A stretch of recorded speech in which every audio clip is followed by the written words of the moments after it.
Organizations like Harvesters really are a key part of the safety net in our community.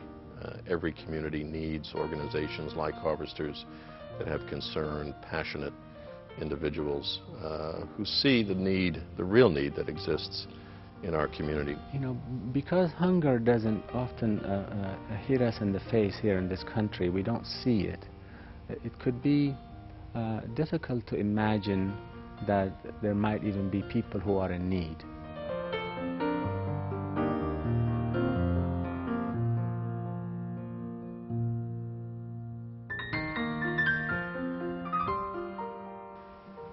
When you leave a situation like that, I left with nothing.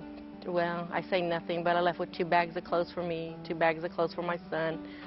I left a house, I left banking account, savings account, I left my car. Everything was taken away from me because the power some people, my ex-husband had, he just was able to take everything away from me. In a lot of ways, you'd have to give up something in order to transfer your funds into food. So what would you give up? Your home? Your utilities? I mean, your transportation? Your insurance? You've got to give up something in order to survive. I always thought I was pretty strong. I was a veteran in the military, an iron worker. I worked hard all my life. I always thought I was pretty strong. But when you get right up against it, you got no place to go. You just don't know what you might do. I had lost the sight of my left eye, which put me in a situation where I was trying to get disability and different things. We were staying in a house that didn't have no electricity, didn't have any water. It basically wasn't function. It made it real difficult to, get anything. If it wasn't already something that we could eat, or if we didn't have any money to go get anything out to eat, we basically went hungry.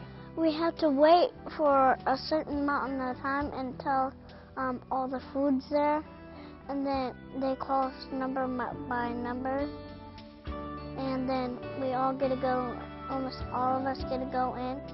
Most people, they don't have very much money and they don't have very much food. I'm not saying we're poor, but we're a middle-class family. Right now I'm trying to get an education, and with that education get a job, better job. I'm not working and I can't bring the rent in, and I don't have the budget to feed my kids too. It seemed to have started when I got laid off and I was pregnant with my 4th son.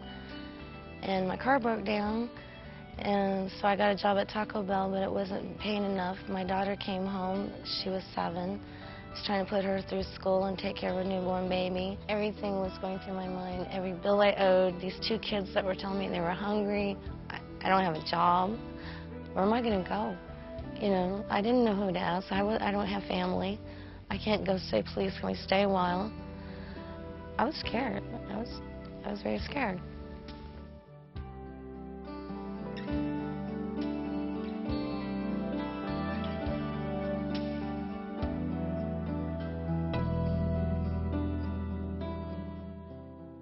Because you'll see the agencies come in, and you may see 30 or 40 agencies in the course of a day.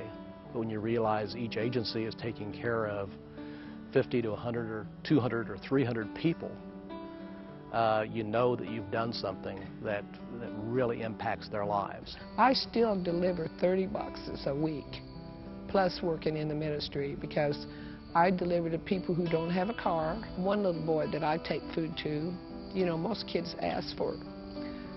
They'll ask for a cake or cookies, but he asked me for milk. Seniors really struggle, as do a lot of people. I guess if I were to coin a term, it would be the rob Peter to pay Paul society, where you either eat or you have prescription drugs. We had one young mom one day that came in, and she had been in the week before, but she was crying her eyes out, and she said, Doug, I just got to tell you that we heard about you word of mouth through a friend, and we were sitting in our living room, me and my children. She had like 2 or 3 small children. She said all we had in our cabinets was a half a box of minute rice and a can of tuna, and that was it. And said we didn't know what we were going to eat. And so we sat down and prayed, and asked God to give us the provision, for what we needed.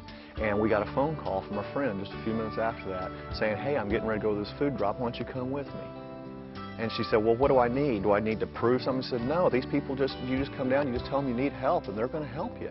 We got a call one night from a lady that knew of our ministry. And she said, I'm trying to take care of an 8-year-old and a 6-year-old. Is there any way you could help us? And I said, well, tell me a little bit about it. And she said, well, the mom and dad moved. And I said, well, where did they all move? And she said, no, the mom and dad moved. The 8-year-old and the 6-year-old are still here in the apartment. She said, could you bring me some food for them? And I said, absolutely. We took a box in, and the little boys picked the box of cereal up and hugged it and kissed it and said, it's cereal, it's cereal. Helping other people, I think, is a calling that some people have. It fulfills me. When you realize you may have done something worthwhile with your life. I really feel humble that I'm able to, and to see their faces light up. And when they come out with their boxes, they say, oh, thank you, thank you, thank you, and they hug me. You know, when I look at where I've come from, where I am today, having lived and worked abroad, having been in developing countries and seen the impact of malnutrition and starvation, one thinks of the great country that we live in. And, you know, if there's something that I can do individually or personally through the role that I have in the company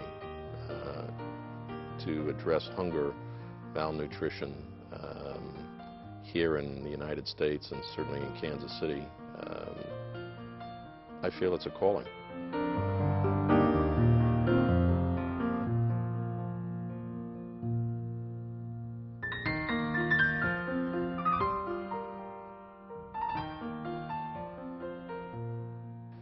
It has helped me turn my life around because I feel that I've been full circle as a volunteer, a client, now as a staff member here at Harvesters. I can never give back enough for what they have given me. It makes me feel embarrassed when I go there and ask, okay? But for feeding my kids, you know, I feel good because they're eating. I never would have thought that volunteering somewhere, even though I had heard it before, I never would have thought volunteering somewhere would lead into a job. Never.